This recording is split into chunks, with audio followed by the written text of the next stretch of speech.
All right, guys, I had this Honda Odyssey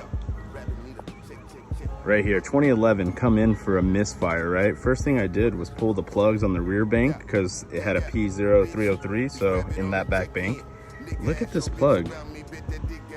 Make sure to do your maintenance, check everything. These are notorious for the oil piston ring issue, but yeah, look at this.